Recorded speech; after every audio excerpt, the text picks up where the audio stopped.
Hi everybody, welcome to Shri Pushpa vlogs.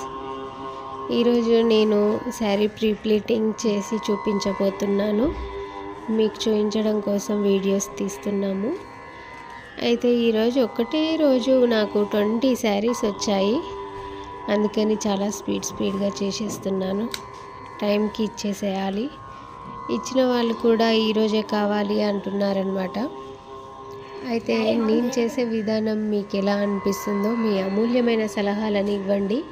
ఇంకా ఎలా చేస్తే బాగుంటుంది అనే దాని గురించి కూడా నాకు కామెంట్ చేయండి. నా ఈ ఛానల్ అభివృద్ధి పడాలి అంటే ఇంకా మీ సలహాలు నాకు చాలా అవసరం. ఈ వీడియో పైన మీ అభిప్రాయం ఏంటో కూడా కామెంట్ చేయండి. నచ్చిందా మీకు? ఈ వీడియో నచ్చినట్లయితే లైక్ చేయండి, షేర్ చేయండి, కామెంట్ చేయండి. ప్లీజ్ సబ్స్క్రైబ్ చేసుకోండి. Thank you so much viewers. Shri Pushpa vlogs.